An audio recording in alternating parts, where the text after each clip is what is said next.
Harland and Wolff. That's where you worked in Belfast. My dad got me my start, and my brothers after me.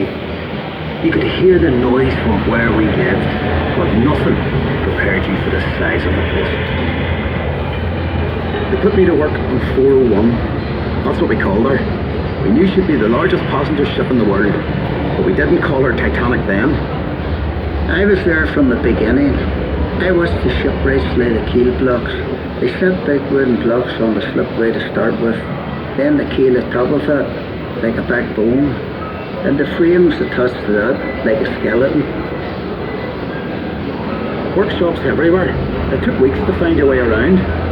There'd be workshops for every trade you ever heard of.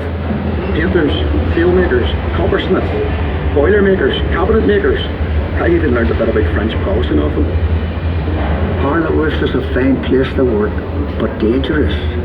Every ship cost a life, and there'd be lots of injuries besides. I was in the engine works for a while. Very well equipped it was. That's where we built the triple expansion engines. 2 of them, each as high as a 3-story house. I worked in the frame bending shop. You had heat steel beams in the furnace, then hook them onto slabs of cast iron and hammer them curved. It was skilled work. You had to bend them more than you needed because the frame straightened out a little when it cooled. The shell plates that made up the hull weighed up to 4.5 tons. They were taller than the da. The plates were overlapped on the edges. Some were raised, one after another. We called it clincher. One of the foremen told me years ago, that's how you built steel ships. I worked as a heater boy. You had to heat the rivets on a wee plate. You pumped the bellows till the rivet was white hot. Then you get a hold of it with your tongs and throw it up to the catcher. And he put it in the hole in the plate for the holder up. There were 2 of us on the other side of the plate for the holder up. We had to hammer the rivet so it filled the hole before it turned dull red. The double bottom. That's a wee space we called the tanks, made up of steel plates. The rest of the rivet squad all had to fit into that gap.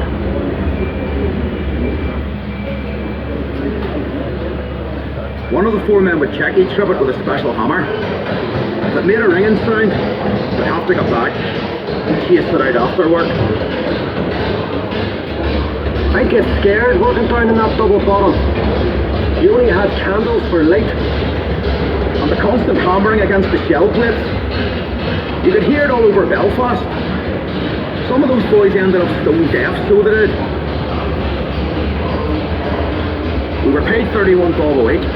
The heater boy and catcher got 16 bob, but we all worked the same 54 hours.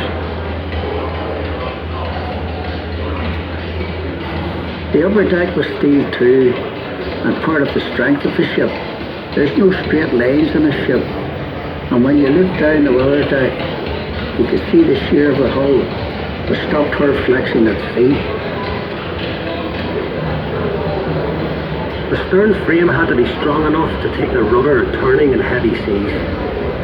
You'd have all these timbers and guy wires to steady the frame, and men scurrying around like ants underneath. When we came to launch day, I was torn between pride and fear. The standing wings were coated in tallow, train oil and soft soap, so the ship would slide when they shifted her weight off the blocks. That was the most dangerous part, when the shipwrights were knocking away the last props. They were under compression, you see, and the sliding wings would be released by the hydraulic trigger. 100,000 people watched the launch. Some paid a bob to sit in the reserved seating. There were extra trams laid on. Then we all went off to the pub to wish her well.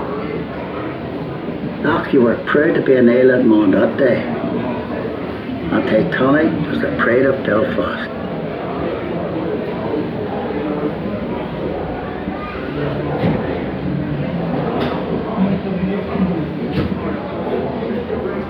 Thank you for joining us. The tour will end in a few seconds. Please exit the car carefully and make sure you don't leave any